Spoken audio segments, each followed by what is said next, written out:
കേരള ചരിത്രത്തിൽ ആദ്യമായി BJPക്ക് ഒരു മേയർ സ്ഥാനം ലഭിച്ചിരിക്കുന്നു. അത് ആരാകുമെന്നാണ് ഇപ്പോൾ ചർച്ചകൾ ഉണ്ടായിരിക്കുന്നത്. പ്രധാനമായി ശ്രീലേഖയുടെയും VV രാജേഷിന്റെയും പേരുകൾ ഉയർന്നു കേൾക്കുന്നു. ചില മറ്റു പേരുകളും വരുന്നുണ്ട്. ആരായിരിക്കും ആ സ്ഥാനത്തെത്തുക? BJPയുടെ പാരമ്പര്യത്തിൽ നിന്ന് വ്യതിചലിച്ച് ശ്രീ രാജീവ് ചന്ദ്രശേഖർ നേമത്തെ സ്ഥാനാർത്ഥിത്വം പ്രഖ്യാപിച്ചിരിക്കുകയാണ്. VV രാജേഷ് തീർച്ചയായിട്ടും മേയറാവാനുള്ള എല്ലാ യോഗ്യതയുള്ള ആളാണ്, എല്ലാ സാധ്യതയുള്ള ഒരാളാണ്. DGP ശ്രീലേഖയ്ക്കുള്ളൊരു പ്രശ്നം എന്ന് വെച്ച് കഴിഞ്ഞാൽ ഡെപ്യൂട്ടി മേയർ വനിതാ സ്ഥാനാർത്ഥിയാണ്, സംവരണമാണ്. അപ്പം ഡെപ്യൂട്ടി മേയറും രണ്ടും വനിതയാകുന്ന ഒരു സാധാരണ കീഴ്വഴക്കം ഇല്ല, ആയിക്കൂടാന്നില്ല, അങ്ങനെ ആകാനുള്ള സാധ്യതയുണ്ട്. ഇപ്പോൾ കോൺഗ്രസ്സുകാർ സാധാരണ പറയും പോലെ ഈ ജയിച്ച 50 പേരും മേയറാകാൻ യോഗ്യതയുള്ളവരാണ്. അപ്പം അതിൽ നിന്ന് എനിക്ക് തോന്നുന്നത് ശ്രീ രാജീവ് ചന്ദ്രശേഖറിൻ്റെ ഒരു സ്ഥാനാർത്ഥിത്വം പ്രഖ്യാപിച്ച സ്ഥിതിക്ക്, നേമത്ത് അദ്ദേഹം സ്ഥാനാർത്ഥിത്വം പ്രഖ്യാപിച്ച സ്ഥിതിക്ക് നേമം മണ്ഡലത്തിൽ നിന്നുള്ള ഒരാളായിരിക്കാം അടുത്ത മേയർ സ്ഥാനാർത്ഥി എന്നാണ്, മേയർ ആകുക എന്നാണ് നമ്മുടെ ഒരു കണക്കൂട്ടൽ. VV രാജേഷിൻ്റെ പേര് നമ്മൾ തള്ളിക്കളയുന്നില്ല, പക്ഷേ VV രാജേഷ് ചിലപ്പോൾ അടുത്ത തവണ വട്ടിയൂർക്കാവ് മണ്ഡലത്തിൽ മത്സരിക്കാൻ തയ്യാറെടുക്കുന്ന ഒരു കാൻഡിഡേറ്റാണ്. അപ്പോൾ ഇടയ്ക്ക് നിർത്തി മത്സരിച്ച് കഴിഞ്ഞതിന് ശേഷം പിന്നെ നമുക്ക് BJPയെ സംബന്ധിച്ചിടത്തോളം ഉപതെരഞ്ഞെടുപ്പിലൂടെ ഒരു സ്ഥാനാർത്ഥിയെ കണ്ടെത്താൻ വേണ്ടിയിട്ടുള്ള അംഗബലം കോർപ്പറേഷനില്ല. ഇപ്പോൾ തന്നെ കറക്റ്റ് 50 ഇത് മാത്രമേ ഉള്ളൂ.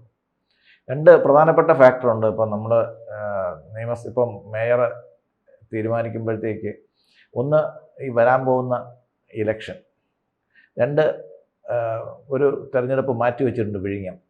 അതുകൂടെ പിടിച്ചു കഴിഞ്ഞാൽ അവർക്കൊരു കംഫർട്ടബിൾ മെജോറിറ്റിയിലോട്ട് വരാൻ സാധ്യതയുള്ളൂ. അപ്പോൾ ഇങ്ങനെ ഈ 2 ഫാക്ടറും കൂടെ ചേർത്തിട്ടായിരിക്കും. പിന്നെ BJPയുടെ കാര്യമാണ്, നമുക്കൊന്നും പറയാൻ പറ്റത്തില്ല. രാംനാഥ് കോവിന്ദ് എന്ന് പറഞ്ഞ ഒരാളെ നമ്മൾ കേട്ടിട്ട് പോലും ഇല്ലായിരുന്നു. അദ്ദേഹത്തെ ഒരു ദിവസം രാഷ്ട്രപതിയായിട്ട് കൊണ്ടുവരികയാണ് ചെയ്തത്.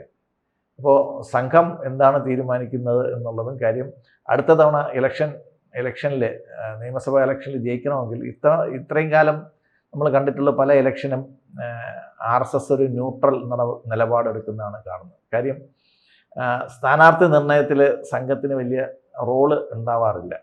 അപ്പം BJP നിശ്ചയിക്കുന്ന സ്ഥാനാർത്ഥിക്ക് വേണ്ടിയിട്ട് വർക്ക് ചെയ്യാൻ വേണ്ടിയിട്ട് സംഘത്തിന് താല്പര്യമില്ല. അപ്പോൾ അങ്ങനെയാണ് പല പ്രാവശ്യവും നിസ്സാര വോട്ടിന് പലയിടത്തും തോൽവികൾ ഉണ്ടായത്. അപ്പോൾ അടുത്ത നിയമസഭാ തെരഞ്ഞെടുപ്പ് വരുമ്പോഴത്തേക്ക് സ്റ്റാർ കാൻഡിഡേറ്റായിട്ട് ആദ്യമേ നമ്മൾ പറയുമല്ലോ, കളത്തിലോട്ട് ആദ്യമേ തൊപ്പി എറിഞ്ഞത് ശ്രീ രാജീവ് ചന്ദ്രശേഖറാണ്. അപ്പോൾ അദ്ദേഹത്തിൻ്റെ വിജയം വളരെ പ്രധാനവും കൂടെയാണ്. ഇപ്പം തിരുവനന്തപുരത്ത് വിജയം നേടിയതുപോലെ അടുത്ത നിയമസഭാ തെരഞ്ഞെടുപ്പിൽ നേമത്തെ വിജയം BJPയെ സംബന്ധിച്ചിടത്തോളം 2 രീതിയിൽ പ്രധാനമാണ്. ഒന്ന്, സംസ്ഥാന പ്രസിഡന്റിൻ്റെ പ്രസ്റ്റീജ് മത്സരം. 2, അവരെ ശ്രീ K മുരളീധരൻ അക്കൗണ്ട് പൂട്ടിച്ച മണ്ഡലം തിരിച്ചു പിടിക്കുക എന്നുള്ളതാണ്. അപ്പോൾ അവർക്ക് ശിവൻകുട്ടി പറയുമായിരുന്നു ഇടയ്ക്കിടയ്ക്ക് പൂട്ടിച്ചു വന്നു. ശിവൻകുട്ടിയെ പറ്റിയിട്ട് നമ്മൾ അധികം സംസാരിക്കാതിരിക്കുന്നതല്ലേ നല്ലത്. അദ്ദേഹം പറഞ്ഞ് ഇപ്പം അദ്ദേഹം കണ്ട ഏറ്റവും നല്ല മേയർ ആര്യ രാജേന്ദ്രൻ. എന്നാൽ ആ മുതലിനെ എന്തുകൊണ്ടാണ് തിരുവനന്തപുരത്ത് ഇറക്കി പ്രചരണം നടത്താത്തതെന്ന് ചോദിച്ചു കഴിഞ്ഞാൽ അതിന് ഉത്തരവില്ല. മികച്ചതായുണ്ട്. അപ്പോൾ അത് സ്ഥാനാർത്ഥി നിർണയ സമയത്ത് പോലും പ്രഖ്യാപിച്ചു. എനിക്ക് തോന്നുന്നു മേയറായിട്ട് ഇനി അധികാരം ഒഴിയാൻ കൂടെ വരുമോ, അതിന് ആൾക്കാരായിട്ട് ആരെങ്കിലും അയക്കുമെന്നും കൂടെ അറിയത്തില്ല. അപ്പം തിരുവനന്തപുരത്തേക്ക് അത്രയ്ക്ക് അൺപോപ്പുലറായ ആക്കിയ BJPക്ക് ഈ വിജയം താലത്തിൽ കൊണ്ടുകൊടുത്തത് ആര്യ രാജേന്ദ്രൻ്റെ ഒരാളുടെ മിടുക്കാണ്. കുറച്ചുകൂടെ തിരുവനന്തപുരത്ത് ഇലക്ഷനൂടെ നിന്നിരുന്നെങ്കിൽ ഏകദേശം CPM ഒറ്റ അക്കത്തിൽ നിൽക്കുമായിരുന്നു, 2 അക്കത്ത് കടക്കില്ല. BJP 60ലേക്ക് പോകുമായിരുന്നു. BJP 60ലോട്ട് പോകുമായിരുന്നു. അപ്പോൾ എന്തായാലും അങ്ങനെ ഒരു മുതലുണ്ട്. അപ്പോൾ എന്തായാലും അടുത്ത മേയർ തെരഞ്ഞെടുപ്പിൽ ഇങ്ങനെ ഒരുപാട് ഫാക്ടേഴ്സ് ചേർത്തിട്ടായിരിക്കും എടുക്കുന്നത്. അപ്പോൾ സംഘം ഒരാളെ തീരുമാനിക്കുകയാണെങ്കിൽ കാര്യം അയാളുടെ നേതൃത്വത്തിലായിരിക്കണം അടുത്ത നിയമം ഇലക്ഷനിൽ വർക്ക് ചെയ്യേണ്ടത്. അപ്പോൾ അങ്ങനെ വരുമ്പോഴത്തേക്ക് സംഘത്തിൻ്റെ ഒരു ഇടപെടലുണ്ടാവും. കാര്യം സാധാരണഗതിയിൽ ഒരു കോർപ്പറേഷൻ്റെ മേയറൊക്കെ ആണെങ്കിൽ സ്റ്റേറ്റ് ലെവലിൽ തീരുമാനിക്കാം. പക്ഷേ ഈ തിരുവനന്തപുരത്തിൻ്റെ കാര്യത്തിൽ ശ്രീ നരേന്ദ്രമോദി തന്നെ നേരിട്ട് ഇടപെട്ടിട്ടുള്ള ഒരു കാര്യമായതുകൊണ്ട് ആരാകും, ചിലപ്പോൾ നമ്മൾ പ്രതീക്ഷിക്കുന്ന ആരുമായിരിക്കില്ല ചിലപ്പോൾ മേയർ സ്ഥാനാർത്ഥി. പലപ്പോഴും മേയർ സ്ഥാനാർത്ഥികൾ വരുന്നത് സർപ്രൈസായിട്ടായിരിക്കും. നേരത്തെ പ്രശാന്തിൻ്റെ പേര് വന്നത് സർപ്രൈസായിരുന്നു.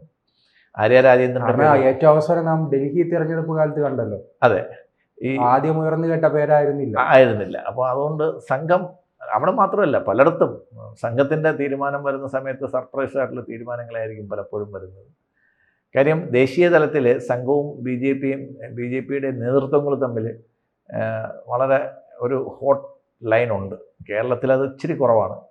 അതുകൊണ്ട് ആ ഹോട്ട് ലൈനിൽ അവർ തീരുമാനിക്കുന്ന ഒരാളായിരിക്കും ചിലപ്പോൾ ഡൽഹിയിലുള്ള സംഘത്തിൻ്റെ ആൾക്കാരായിരിക്കും തീരുമാനിക്കുന്നത്, ചിലപ്പോൾ നാഗ്പൂരിൽ നിന്നായിരിക്കും തീരുമാനിക്കുന്ന ആരാവണം. അവിടെ ഈ കേരളത്തിലെ ലോക്കൽ പൊളിറ്റിക്സിന്, നമ്മളിവിടെ ജിയോ പൊളിറ്റിക്സ് പറഞ്ഞിട്ട് അതിനകത്തൊരു കാര്യമില്ല. അവർ തീരുമാനിക്കുന്ന ആൾ എന്താണോ അതിനകത്ത് ചിലപ്പോൾ കൂറായിരിക്കും ഏറ്റവും കൂടുതൽ പ്രധാനം, അല്ലെങ്കിൽ സംഘടനാ ശക്തിയായിരിക്കും കൂടുതൽ പ്രധാനം. ഇപ്പോൾ MR ഗോപനുണ്ട് തിരുവനന്തപുരത്ത്, പാപ്പനംകോട് സജിയുണ്ട്. ഇവരെല്ലാം വളരെ സീനിയർ മെമ്പേഴ്സാണ്, കോർപ്പറേഷനിൽ വളരെ സീനിയർ മെമ്പേഴ്സാണ്. ഇവരെല്ലാം നിയമം മണ്ഡലത്തിൽ വളരെ സിൻസിയറായിട്ട് വർക്ക് ചെയ്തുകൊണ്ടിരിക്കുന്നവരുമാണ്.